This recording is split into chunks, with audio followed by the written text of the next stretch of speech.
back here for another quick little video, and we thought we'd make a little change from the usual video where you just get to listen to me talk for 10 minutes.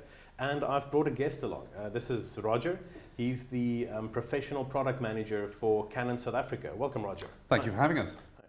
Today we're going to give a quick run through on the new Canon 5DS and 5DsR. And I figured we'd start off, Roger, if you can just give us a run through of the specs on these. Okay. Well, these cameras were announced earlier this year. They've been on the market for about 2-3 months now. Essentially, this is our new flagship in terms of resolution. It's 50 million pixels. It takes photographs up to about 5 frames a second.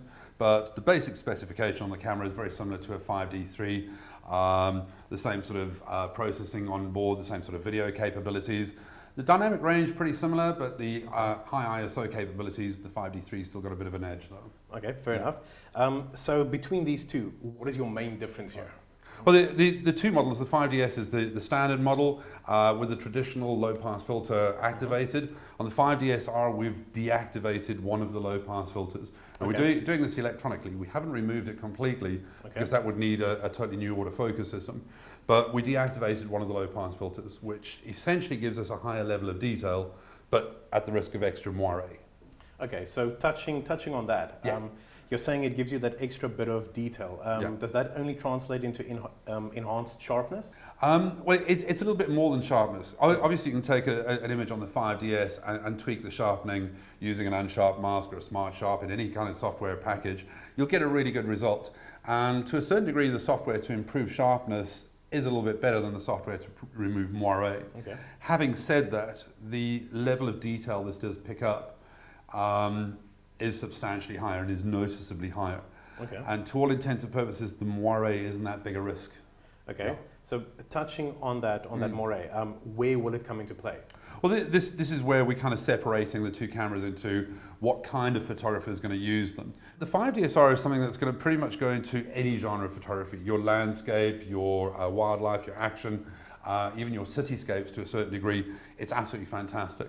The moire is going to happen when you've got something that's man-made with the vertical and horizontal lines that kind of matches the pixel pitch on the camera.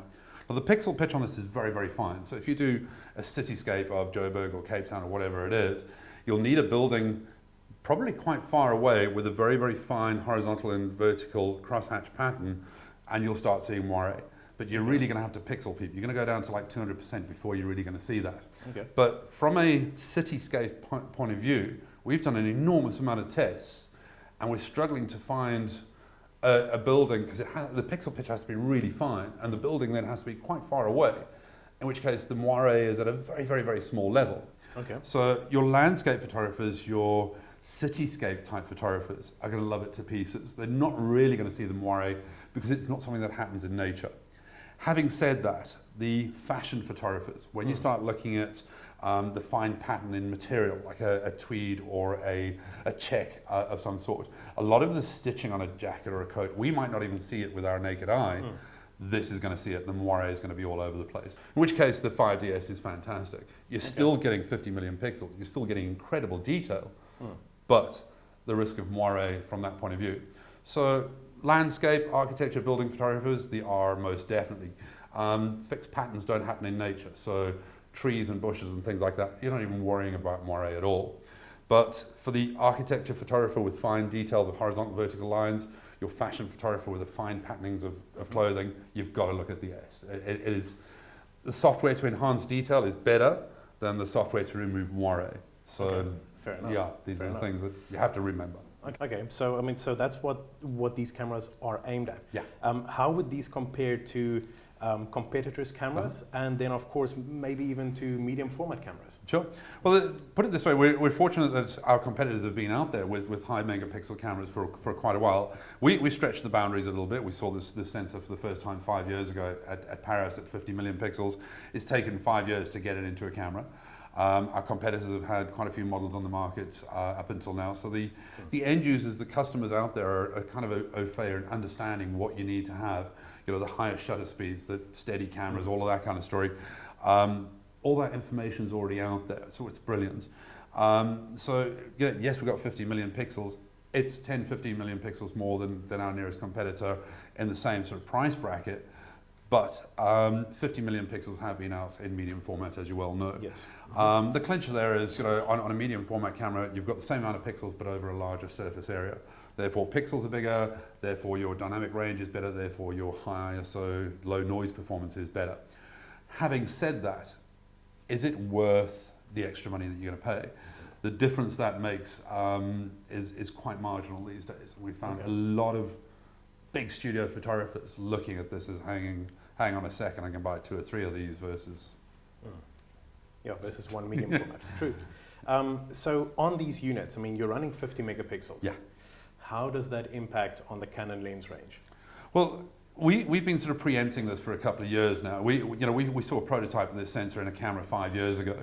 Okay. And over the last sort of 6, 7, 8 years, we've been gradually upgrading our lenses anyway.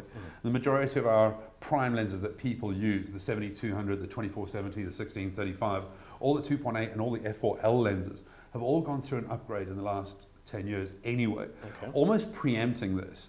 So if you've got lenses that you've bought in the last 5, 6, 7 years, they're absolutely fantastic. They're really capable of doing this. It's only lenses that are sort of 15, 18, 19 years old that you start seeing, the cracks starting to show. So a little bit of chromatic aberration, which you might not have seen on a 5D3 image. Oh my gosh, it's glaringly obvious here. But there are some surprises, like the new 50mm 1.8 STM, which is our new cheapest lens in the lineup. Absolutely fantastic on this. And really no saga whatsoever. Okay. So Canon's come out with these 2 monster, pixel cameras. Is this an indication of what's to come? Oh, absolutely. The fact that we saw these 50 million pixel sensors on a working body 5 years ago at Paris at our expo, at the same time we launched, we showcased our first 120 million pixel sensor. And it was a technological showcase. 10 days from now, at our next Paris Expo, we've now got the 120 million pixel sensor in a working camera. And we've shown a technology showcase of a 250 million pixel sensor.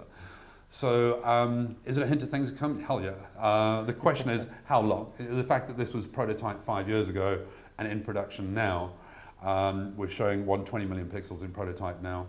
I don't know how long it's going to take, but the surrounding technology, the speed of cards, the speed of computer processing, the size of hard drives, the resolution on computer monitors in particular is actually building up quite dramatically. So you are able to get the maximum benefit out of these cameras. And, as you quite rightly say, a hint of things to come. Okay, so I heard you correctly. You just said you're going to showcase a 250 megapixel sensor. Indeed. It's not working, it's not in a camera, but we've made one. So it's going to be there, people can see it? Indeed, yeah. Okay. But like the 120 million pixel 5 years ago was in a glass cabinet, we now have that in a working camera. Okay. And I saw an image from the 120 million pixel camera 5 years ago, and it was absolutely scary. Even then, it sort of dwarfed the 50 million at the time. And now to go see a 250 million, but a working 120. With the traditional photographers, they tend to pixel peep. I mean, they're zooming in and zooming in. When you get 50 million pixels, you're not pixel peeping anymore, you're pixel scrutinizing. You're zooming into 300-400%. Wait till 120 million or even 250, man, you just keep zooming. Oh, fantastic. Crazy stuff. Yeah. Well, Roger, all I can say is thank you very much. No, thank you guys. Thanks for coming through. Yeah. And thanks for hinting at that 250 megapixel sensor. Fantastic. Thank you very much. Thank you.